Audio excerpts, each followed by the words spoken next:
Planet Vero Studio is powered by the Nolan Group of Remax Associated Realty. MyNextHomeFinder.com.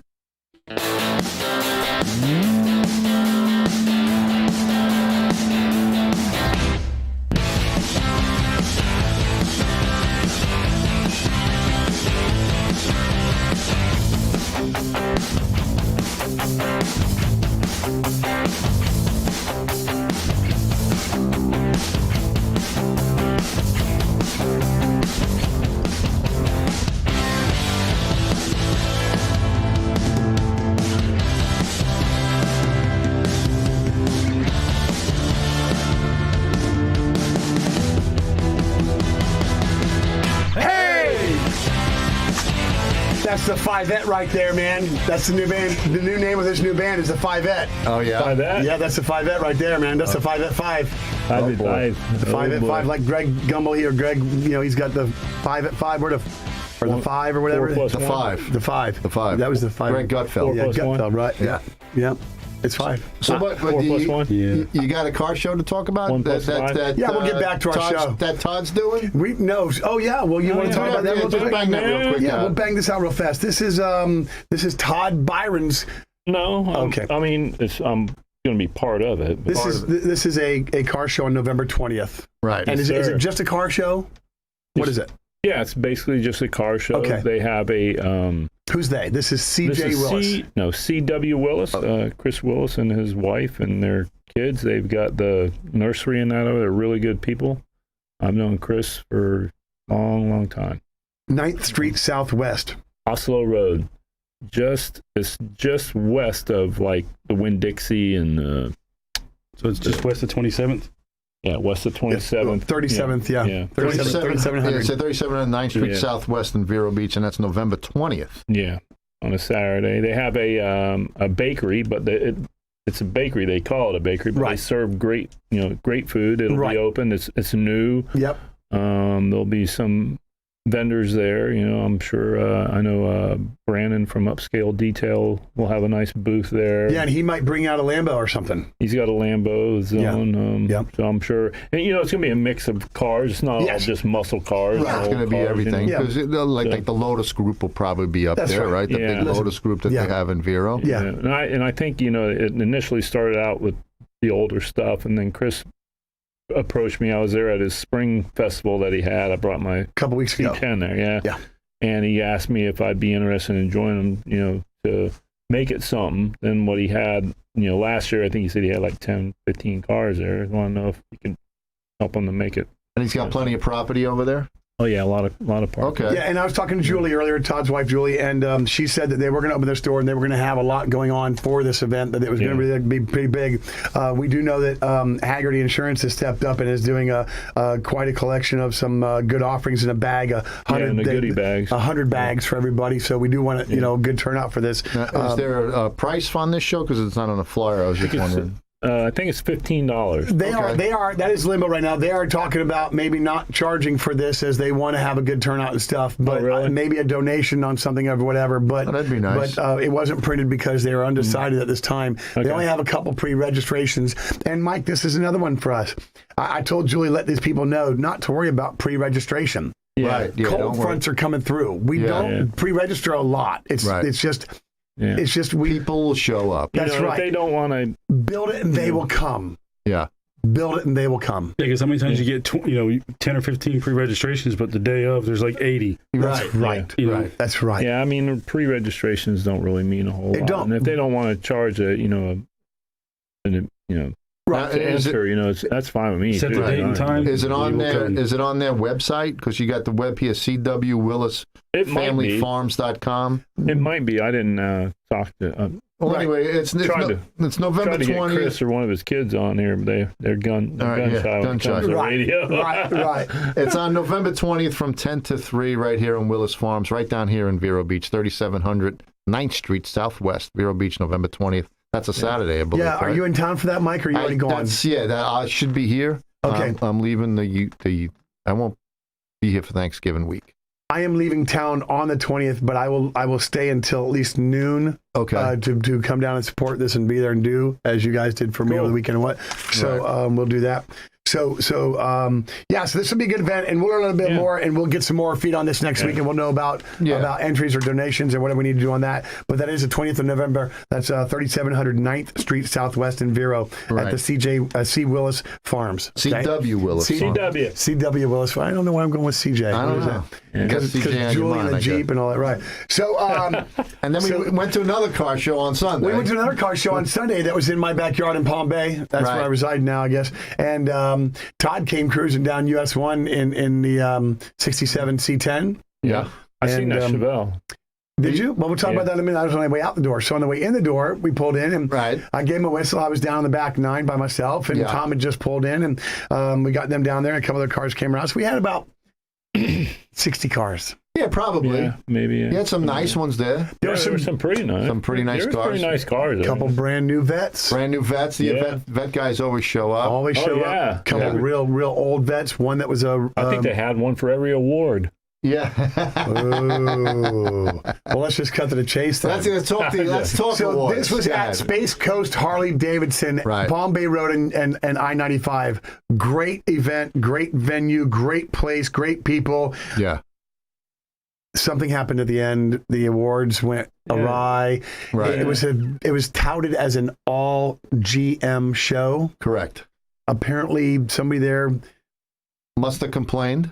I don't know. Somebody doesn't like Pontiac, Oldsmobile, or Buick. No, they like Buick. They do like Buick. Because I can't see Robert, who runs High Performance Promotions. I can't see him doing what happened. I could see a lot of the Corvette guys complaining. Okay. And some of the other groups that were up there. Okay. Everything's about politics. Their cars and their wins, and they don't consider a lot of these car shows. They don't consider the newer cars even in to get a trophy. It's usually the older cars. Yeah. But I guess when you get up to Palm Bay and you're dealing with the Corvette Club up there, and even Space Coast Mustang, Space Coast Camaros, and Brevard. The Brevard Chrysler Group, where they bring all their new Challengers and Chargers, and they want trophies. To me, they don't compete with the older cars. Right. One Challenger showed up and he quickly left. One Mustang showed up and they said he's just part of Harley or whatever and sat over there. But it was look, and for this, as the American Car Classics radio program, we do not just do classic American cars. We are car guys. Yeah. Right, and it goes to show you because you picked a foreign car to win a show. We did pick a foreign car to win a show, but in our defense, it was powered by Chevrolet, right? It was powered by Chevrolet. It had a Chevy small block in it. Yeah, I don't know. I wasn't there for that one. Well, we picked the Jaguar, but we did. But So go ahead with the GM thing. Well, we went down, and Tommy Gore was there. And Tom Gore, we're going to bring Tom Gore in sometime because Tom's a great friend of the show, and Tom's a great friend of yours and mine, and he does business with us. He comes down to the shop and helps us out and all that. Right. Real nice guy. He brought us his Gen 2 Survivor Pontiac Firebird. Yeah. Nice car, man. It only has 60,000, 70,000 miles. It's a beautiful car. Good car, man. Yeah. It's a color that's he won his class. Well, he did win his class, kind of. Yeah. He got called up. Yeah. On the microphone, Tom Gore, winner. Yeah, winner chicken dinner. Went to the table, came home hungry. Yeah, he got empty-handed. And the reason was because Pontiac. But Pontiac is GM. Right. Well, as far as we understand it is. So they didn't give him his award. Right. But when it came to the best of show, a Buick won. And he got his award. He sure did. I'll tell you what, I'm going to So bing, old So it was a GM show as long as you didn't have a Pontiac. Because if a Buick won, was I judging this show? No, that sucks. Yeah, that's pretty something. Something went wrong. Yeah, it's kind of crazy. Yeah, because all GM shows and all GM shows. It was good, and it wasn't the only Pontiac there. and there was a Bonneville and there was another Firebird and Right. it was kind of frustrating to watch it I happen. thought there was a Cutlass there. There was that Buick that was parked next to you guys was absolutely That's the one that beautiful. won. That black one. That was a beautiful Yeah. car. On his own solar panel out. Yeah, his Yeah, own, sure did. He put a solar panel out. I don't know what he was doing with the solar panel. I don't, Maybe that's what it took to get the bags up. I don't know, but it was a I good got a little car, man. frustrated because when I went up there, and the lady asked me on mine, she goes, "What do you got?" I go, "It's a 1967 Chevy C10 truck." She goes, "Well, there's no class for that." I'm like, well, it's "Oh." GM.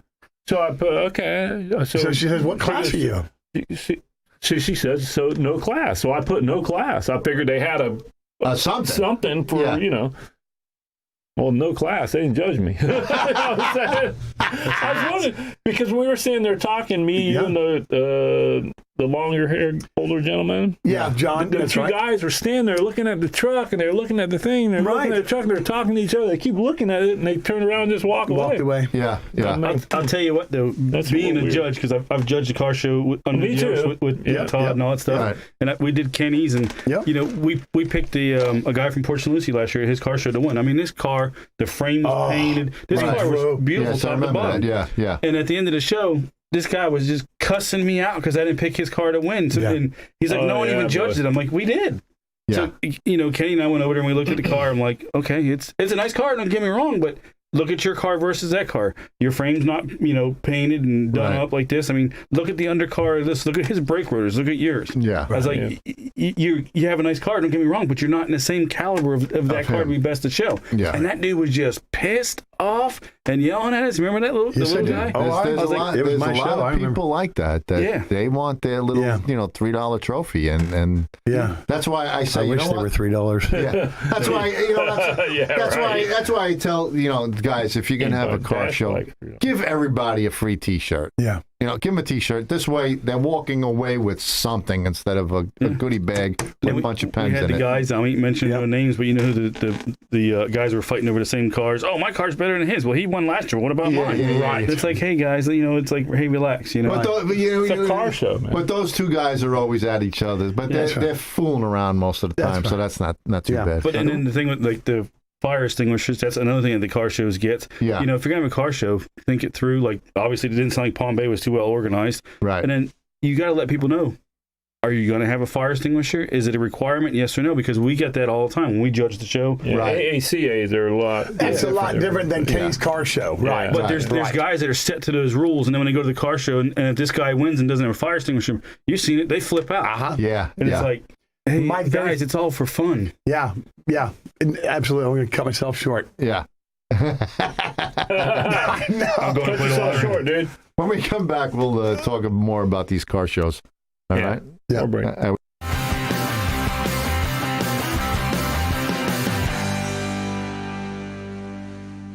Todd Byron at Todd Byron's Classic Restoration has been restoring all makes and models of classic cars for 35 years. Todd's full-service shop features custom engine and mechanical repairs, sheet metal fabrication, and high-quality paint service for cars 20 years old or older.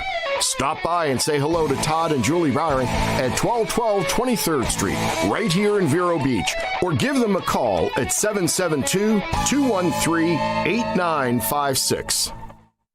Have you shopped at the Habitat Restore lately? This is one place that everyone must visit. It's become a regular weekly stop for many who love the thrill of discovering all the newly arriving merchandise. We've become popular because of the generosity of so many Indian River County residents and businesses that donate goods. To start with, we have a deconstruction crew that removes building materials for the purpose of reuse. Through resale, the Restore continues to support the Habitat goal of serving families in our county. Of course, there's more to see. The Restore's massive showroom displays furniture for every room, all in great condition. Shoppers will love the layout, which separates departments including plumbing, home accessories, electronics, lawn and garden, tools, sporting goods, seasonal goods, and more. The Indian River County Habitat Restore is at 4580 North US Highway 1, just north of 45th Street. Tax-deductible donations can be dropped off, or we'll come and pick them up for free. Online at irchabitat.org. Treasure Coast Automotive of Vero Beach is your full-service automotive service center, specializing in all types of auto diagnostics on both foreign and domestic makes and models. Located at 795 8th Court in Vero Beach, they authorize computerized alignments and tire service, from tire repairs to full tire replacement with accurate road force wheel balancing. So whether you need an oil change, brakes, a tune-up, or anything to keep your vehicle running great, you can find it at Treasure Coast Automotive. Got a pickup truck? Treasure Coast also does lift kits, lowering kits, and aftermarket accessory installation. Give them a call at 772-794-9061.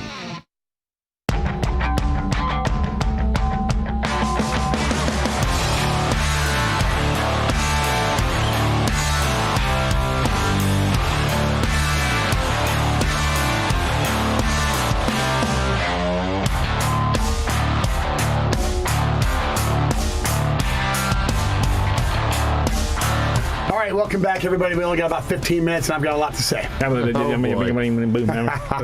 else you got? Go ahead. So we had car shows, and we had a lot of fun. And it was really nice to hang out with everybody over the weekend, and I'm glad that it turned out to be so good. I don't know what we have coming up this weekend, but Mike, you're going to tell us at the end of this segment, we're going to run through some of that. Yeah, good.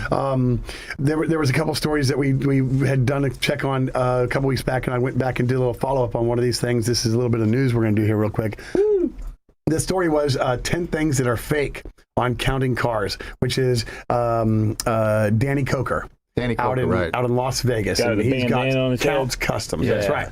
Now, the other guy that wears a bandana, his name's Horny Mike. Right. You ever watch the show, Todd? Mike is he's once or twice. He's got these, he designs all the horns. He does everything on his hats and heads and motorcycle tanks and just whatever. And they call him Horny Mike for that. And he's kind of the jokester of it all. With Mike Hall, he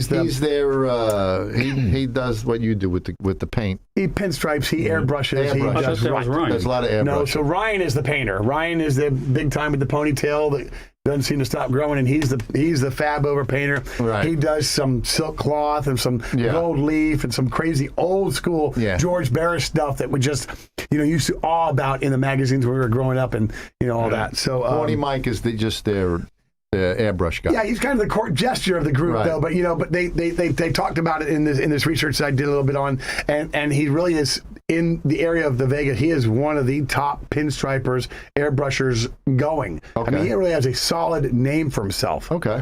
He's got great reviews. Right. Counts Customs does not have great reviews. Well, you got to remember, all his cars are nice. Mm-hmm. But they all look the same. And he has a hard time selling the ones he builds himself because they're just not everybody else's mainstream car. Correct. Yeah, because they're usually matte black. They usually have scalloping. They usually it's just stuff that other people don't like. Right. So the big thing was on the ranking of his business and what it is and everything is that a lot of these builds come off not 100% done. That maybe they're rushing them for the TV or whatever it is. It almost took me back to the Hellwagon. Right. The Gas Monkey. Right. That Todd because had that fixed. turd, man, it was not good when you looked up close and got to it. That really disappointed me, man. Yeah, that Hellwagon came into your shop, right? Yeah, and brought an extra $40,000 after it left his shop, other than it did over Monkeys. Thank God. I really felt good after that. Right, you should have felt good, Ty. You should have been proud because you did what they should have done. Yeah, you know what? You're saying something about how the reviews and probably because of his build. Yeah, that's why when a customer comes to me and we talk about a car and they say, "Oh man, whatever you think." Hey, look. My taste is not your taste. Right. I'm building the car for you, not for me. So we're, you know what I'm saying? Because and then the next one on that, Todd, I don't want to do that is you might not like what I want. That blue thing.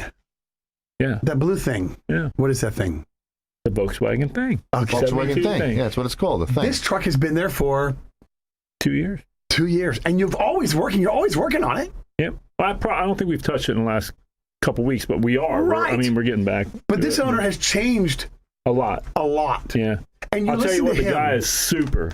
But we became great friends. But he knows what he wants. He's not leaving it to you to do the way you think you want to. This is a customer who knows what he wants every time he tells you to change something. We talk about it and we go that direction, and then we go that direction, so we just add to that direction a little bit. Right. Well, that's what happened with you with the Chevelle. Right. You went one direction, and then he was like, and you know he didn't what, like maybe the spindle tray, he didn't like the slam. Maybe I could like this, and you know. Yeah. It happens Yeah. all the time, but Yeah. Counts Customs. Counts Customs. He doesn't go out on the street and bug people about their cars. He doesn't pull them over on the side of the road. That's all show. Right. Yeah. The drama that they bring in is Horny Mike versus Ryan. Right. But there is no drama. They do this just for the ratings. Yeah. And these guys got discovered because of what show? I don't know. What? Pawn Stars. Oh, Pawn Stars, really? right. Because Pawn Stars used to call Danny Coker to come That's in and look right. at all the cars. That's right. Yeah. Yeah. So Danny's a singer in a band. He's got his own little band. It's called Tattoo shop. Count 77. Yeah, something He's like got that. a tat shop. They say he's worth an estimated $13 million. And Holy he's moly. doing the old Bret Michaels thing. He wears the Yeah. bandana with who knows if it's Yeah. fake hair or not. But, Yeah. that's what he's got going on. Some people gotta hang, man. Yeah. Some people, I getting mean, old's a bitch, you guys. Not, Getting old. not, Yeah, no. not all these people could be like Joe Martin. No. There ain't too many people like him. Joe shit's right. Oops. Beep. Can't take him anywhere. I hear stuff on the radio that is worse than that. Right. I'm Yeah, not but worried they ain't about going to play it. it. I'm going to let the owner make an All right, executive Hot Lips, get decision back on there. that. So Start right. reading Hot Lips. It's Right. already smoking over here. No, He's got so 15 minutes. we don't have that. So we're No. down to 5, and that is what I had as a makeup on that story. I'm going to read a quick tech talk question. Yeah. It goes into length. We have some car show stuff to do at the end of this. Yeah, do the TikTok. So this is from Mark in Port St. Lucie, and he asks, "Hey guys, I'm a longtime fan, and this is my first time asking a question.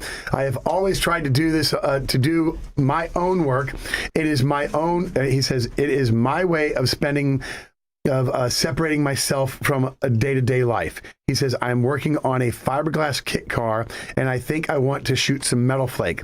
He says, "I know that I shoot my base first." He says, then he put the flake into clear. He said his questions. Okay, he says his questions are, 1, how do you know that the flake isn't too big to come out of the gun? I guess that's a good question. How do you know flake is? How do you know when you have too big a flake to come out of your gun? What's the biggest? Do you have to shoot with a tip on all the time, or can you drill a tip out? Because I can No, you a just 2.0 is change. like the largest tip you can get, right? Well, a good painter's going to have multiple guns. Yes. And the bigger the head, the more flake. volume that's going to come out of it. But we're talking about a 2.2 or something. Is like the biggest 2.4 or something, right? Well, it's a pretty big head. And what are you talking about, though? A 2.2, is that millimeters? That's big. What is that? What is 2.2? What? That's the size of the cap. I Yeah. don't know what I spray with a 1.3, a 1.4, a 1.8. Right. 1.8. I put down polysurfacer with it. So Okay, so a 1.8 is probably big enough that you can shoot some flake out of and Oh, get yeah. it to go. Yeah. Okay, so yeah, but you don't. I don't put it in the clear because if you Oh. come back to cut that clear, you're going to cut the flake. Metal flake. so right. that okay. You don't do that. You're going to put your base foundation on, then you're going to put your clear. You're going to put a base coat clear binder in with the flake, and then spray the flake. Now, what is a base coat clear binder? It's clear base coat. Okay, you're buying paint with no color, It's just clear base coat. right? And that is because it is thicker than clear. Right. It's going to hold No, the it's not flake. that it's thicker. It's and then you reduce it. You spray that, and then after that does, and you put your clear over. Okay, so his second question is, or part of the question is, am I to shoot more coats of clear over my first coat, but without flake for sanding purposes? So no. You're going to shoot that in a clear base. Right. Yeah. And then you do ahead and you go ahead and do your natural clearing over that Right. and wet sanding as you do and whatever else. Exactly. Now, if he was going to wet sand between coats, you don't wet sand over that clear base. You don't wet sand between coats. Period. Well, we talked about in the past that we could take a 1500 grit, After you an clear 800 it, grit. it's cured. Right. After on your base, you can lightly sand your base to get dirt out of it. No, I wouldn't recommend it. We've talked about that. Yeah, no, I wouldn't do that. Maybe you talk to somebody else. you Wasn't talk to him. me. He's, No, we've talked he's to a you. professional. You do We've not talked in sand a between metallic coats. base. No, not metallic. Okay. All right. Good. A solid base, you might be able to come Okay. back and. A metallic base, don't touch. But you're gonna have to piss it on over it. Right. So what happens when you go over a metallic base with sandpaper? You flatten out. You get sand scratch marks. and you can't correct them. You got to put color over it. You have Okay. to put more base over it and hope you don't get no more dirt in it. But I So- understand what you're saying right. now. Yes, you can do it that way. So I'm going to go ahead and stop there because we're going to do some car shows and get Yeah, into we'll that. do it real quick. If you listen to us, we do video. We do the show on Wednesday. Tomorrow, November 11th, they have the Friendly's Car, Truck, and Bike Show up on O'Galley, up in Melbourne. All right, and Thursday then night. the rest of the car shows we could talk about next week because we're running out of time. When's Okay. the Monday one come back? Is Monday at the TNA truck stop. Right, yeah, Yep. that should be the yeah, third they're back one. open. They're Yep, back running and going. back That's running. great to have them back. Right That's here the in No Vero Name Club's Beach. going to be coming up and doing them. Yep. Yeah. That's All this right. coming Monday? This coming Monday, third Yeah. Monday of the month. Yeah. All right. Put That's the what they pedal say. to the metal. Shake it, bike it. See ya. Y'all come back now. You hear? Thanks a bunch.